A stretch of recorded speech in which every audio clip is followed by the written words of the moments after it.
여러분, 혹시 성경 속에서 예언된 동방의 독수리에 관한 신비로운 이야기를 들어보신 적 있나요? 오늘은 이 예언의 한가운데 어떤 한 나라가 있다는 놀라운 사실을 소개하려 합니다.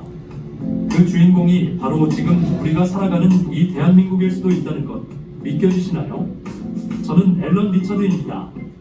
미국에서 태어나 내셔널 지오그래픽 등 여러 권이 있는 다큐멘터리를 집필, 제작해온 전문 저널리스트입니다.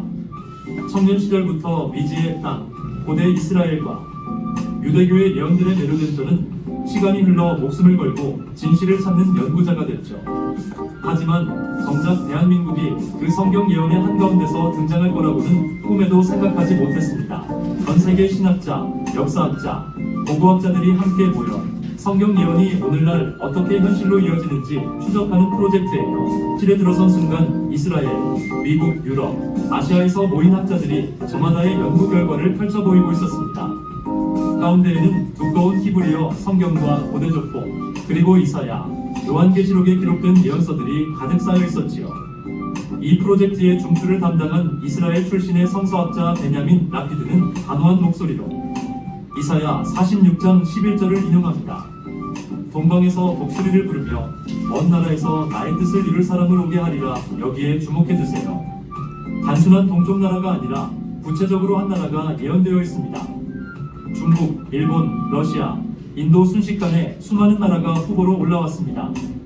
하지만 과거에 유대민족과 교류가 있었던 이 나라들은 너를 알지 못하는 먼 나라라는 까다로운 조건에 부합하지 못했습니다. 이때 데이비드가 조용히 지도 위에 손을 얹었습니다. 이스라엘에서 가장 먼 동쪽을 따라가면 한반도, 바로 한국이 나옵니다. 그리고 그 어떤 민족보다 유대인과의 접점이 없었던 민족, 그게 바로 코리아 아닙니까? 잠깐 모두가 침묵했습니다. 저 역시 가슴이 콩닥콩닥 뛰었습니다. 미국과 유대, 아시아의 전문가들이 모였어도 한국을 진지하게 논의한 적은 없었으니까요. 더욱 놀라운 건 한민족의 뿌리를 파헤친 결과였습니다. 고대 민족의 이동사를 따라가며 이스라엘의 고고학자 아론 레비 박사는 창세기 10장 욥단의 후손들이 동쪽 끝산으로 이동했다는 사실에 주목했습니다. 만약 이들이 중앙아시아를 거쳐 만주와 한반도에 정착했다면 한민족의 시원 자체가 예언과 맞닿아 있다는 의미입니다. 실제로 한반도의 고인돌, 신화 속 단군의 이름과 고대 중동, 중앙아시아 문화의 유사성이 계속 발견되었습니다. 실증과 상상, 역사와 신화가 순간 어우러졌습니다. 저는 더욱 깊이 파고들었습니다. 그 과정에서 한국의 영어명 코리어가 히브리어, 코레아 즉 부름받은 자라는 의미로 해석될 수 있다는 점에 또 한 번 충격을 받았습니다. 실제로 많은 이스라엘의 랍비들이 코리어라는 발음을 듣고 하나님이 직접 부른 자라는 의미로 받아들인다고 하니 소름이 돋을 수밖에요.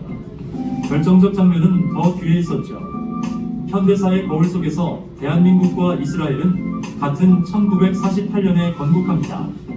한 나라는 2000년 흩어진 유대인의 귀환으로 또 한 나라는 식민의 상처를 이기고 독립을 쟁취한 결과였습니다. 같은 해 서로 다른 대륙에서 일어난 이 두 기적은 저와 연구팀 모두에게 절대적인 우연처럼만 느껴지지 않았습니다.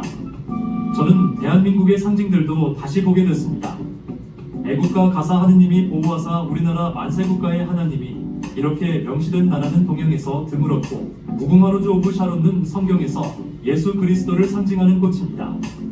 무엇보다 대한민국은 현재 미국 다음으로 세계에서 가장 많은 선교사를 파송하는 나라이고 이스라엘의 회복과 평화를 위해 뜨겁게 기도하는 공동체이기도 했습니다.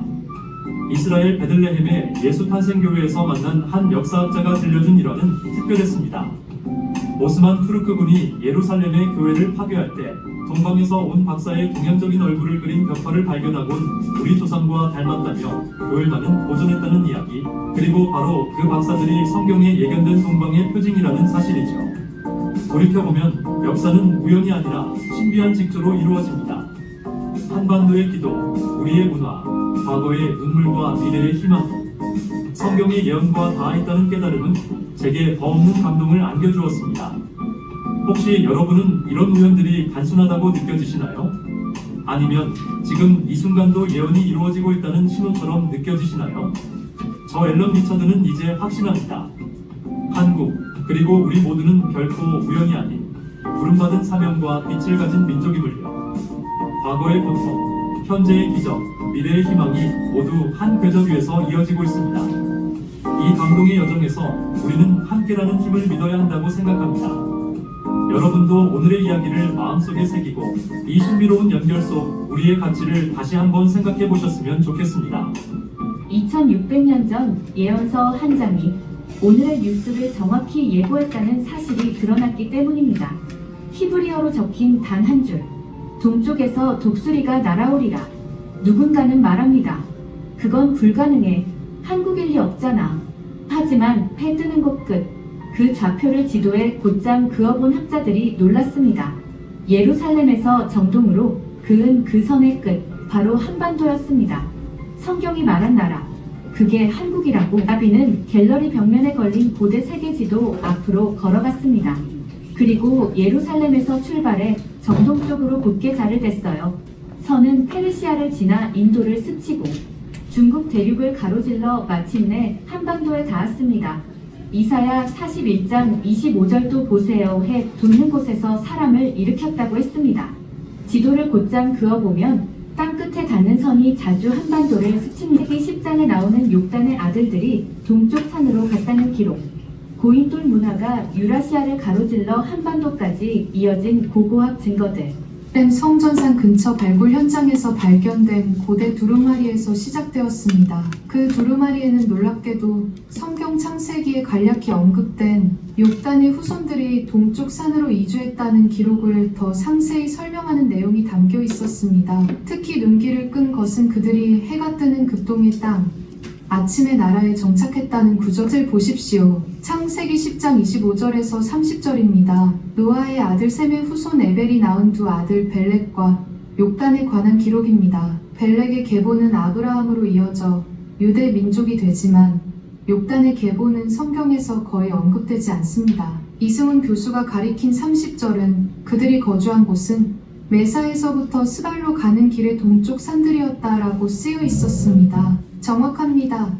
이승훈 교수가 세계 지도를 펼쳤습니다. 메소포타미아에서 가장 동쪽 산맥은 결국 알타이 산맥과 백두산으로 이어집니다. 고대 이스라엘 사람들에게 가장 동쪽은 한반도와 일치합니다. 교수는 삼국유사의 단군 신화를 가리켰습니다. 환웅이 천부인 세 개를 가지고 태백산에 내려와 신시를 열었다는 기록이 있습니다. 이 하늘에서 내려왔다는 개념은 히브리 전통의 신에 선택받은 자손과 상통합니다. 천부인은 하늘의 권위를 상징하는 증표로 히브리 전통의 브릿, 즉 신과의 언약과 개념적으로 일치합니다. 아브라함의 계약, 모세의 십계명과 같은 맥락이죠. 단군 조선의 건국 연대는 정확히 언제입니까? 전통적으로는 기원전 2333년이지만 최근 연구에 따르면 기원전 2000년경이 더 타당합니다. 이 시기는 바벨탑 사건 이후 민족들이 분산되고 욕단의 자손들이 동방으로 이주했다는 성경 시기와 정확히 일치합니다. 제임스는 주머니에서 작은 금목걸이를 꺼냈습니다. 이것은 제 생모가 남긴 유일한 물건입니다. 이승훈 교수가 목걸이를 살펴보더니 놀란 표정을 지었습니다. 이 문양은 고조선 시대 제용 청동기에서 발견되는 무늬와 유사합니다. 동시에 고대 히브리 문자 알레프의 원형과도 닮았군요. 문화적 유사성 연구는 계속되었습니다. 이승훈 교수는 컴퓨터 화면을 통해 놀라운 비교 자료들을 보여주었습니다. 한국의 전통 장례식에서 아이고 하며 통곡하는 풍습은 히브리어 아이에도 방식과 발음이 동일합니다. 동진할 팥죽을 문설주에 바르는 전통은 출애굽 시 양이피를 문설주에 바른 유월절 의식과 일치합니다. 둘 다 죽음의 사자로부터 가족을 보호하는 의미를 가집니다. 그리고 아리랑, 제임스가 자리에서 일어났습니다. 아리는 히브리어 에어로 사자 또는 용맹한 자를 의미하고 랑은 함께라는 뜻입니다. 아리랑은 원래 하나님과 함께라는 의미였을 가능성이 높습니다. 저는 이 유사점들이 흥미롭지만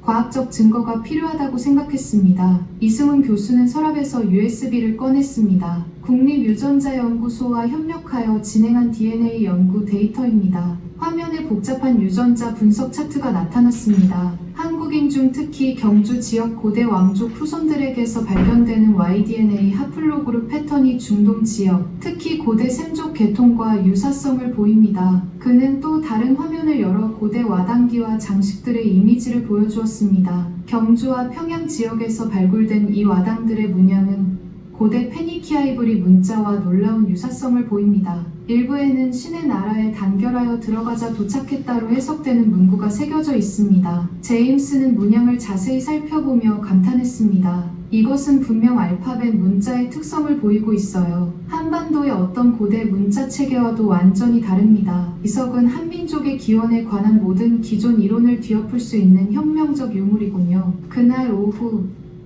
우리는 서울대학교로 돌아와 비석 파편의 고해상도 사진을 분석했습니다. 제임스는 밤을 새워 케임브리지 고대 문자 데이터베이스와 비교 분석했고 다음날 아침 충격적인 결과를 들고 나타났습니다. 교수님들, 믿기 어려운 결과가 나왔습니다. 그의 목소리에는 감정이 실려 있었습니다. 이 문자들의 약 82%가 기원전 8에서 10세기 북이스라엘 고대 히브리 문자와 일치합니다. 특히 이 부분은 동방의 새 땅에 도착하여 하늘의 뜻으로 나라를 세우니 라는 의미로 해석됩니다. 그리고 이 아래에는 목소리가 떨렸습니다. 우리는 욕단의 자손이라 라는 문구가 명확하게 드러납니다. 연구실은 깊은 침묵에 휩싸였습니다. 이 발견은 한민족의 정체성에 관한 모든 기존 이론을 근본적으로 변화시킬 수 있는 것이었습니다. 이런 중대한 발견은 철저한 검증이 필요합니다. 한국의 고대 문화와 히브리 문화 사이의 다양한 유사점들,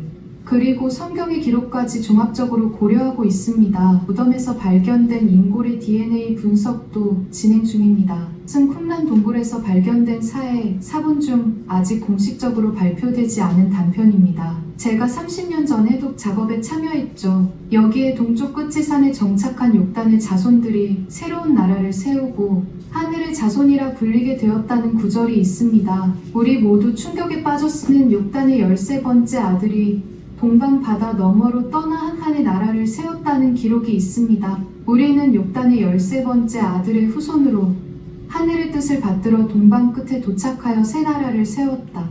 우리 자손들이 이 땅에서 하늘의 축복 아래 천년을 번영하리라. 정확히 단군 신화의 내용과 일치합니다. 동시에 무덤에서 발견된 인골 샘플에 대한 DNA 분석도 진행되었습니다. 세계 최고의 유전자 전문가들이 참여한 이 연구는 석판의 발견보다 더 충격적인 결과를 가져왔습니다. 일주일 후 서울대학교 대강당에는 세계 각국에서 온 역사학자와 고고학자들이 모였습니다. 석판의 이미지가 크게 비춰졌습니다. 이 석판에 새겨진 문자는 고대 히브리 문자와 초기 한국 문자의 융합체입니다. 내용은 욕단의 후손들이 동방 끝에 도착하여 하늘의 뜻으로 나라를 세웠다는 것입니다. 그리고 더욱 놀라운 증거가 있습니다. 이승훈 교수가 나서서 DNA 분석 결과를 설명했습니다. 경주 고분에서 발견된 인골, 즉 신라 왕족의 DNA에서 J1PO8 하플로그룹이 발견되었습니다. 이 유전자 표지자는 오직 고대 중동 지역, 특히 욕단의 후손들이 거주했던 아라비아 반도 남부에서만 높은 빈도로 나타납니다. 이 유전자가 5세기 한반도 인골에서 발견된다는 것은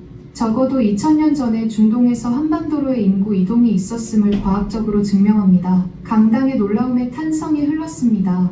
모든 증거를 종합하면 제가 마이크를 다시 잡았습니다. 성경에 기록된 욕단의 후손들이 동쪽으로 이주했다는 기록, 사의 사본의 동쪽 끝의 산에 정착한 욕단의 자손들이라는 내용, 그리고 이번에 발견된 석판과 DNA 증거까지 한민족의 조상 중 일부가 고대 이스라엘, 특히 욕단의 후손들과 직접적으로 연결되어 있다는 사실은 이제 과학적 근거를 갖춘 역사적 진실로 받아들여야 합니다. 이번 발견이 한국인들에게 어떤 의미가 있을까요? 깊은 생각에 잠겼다가 대답했습니다. 이것은 단순한 학문적 발견을 넘어 한민족의 역사적 정체성에 새로운 차원을 더하는 의미가 있을 것입니다. 그들의 조상이 성경에 기록된 위대한 여정의 주인공이었다는 사실은 한국인들에게 뿌리 깊은 자부심을 줄 것입니다. 이승훈 교수가 감격에 찬 목소리로 말했습니다. 한민족은 항상 자신들이 특별한 사명을 지닌 민족이라 느껴왔습니다. 이제 그 느낌이 단순한 민족적 자부심이 아니라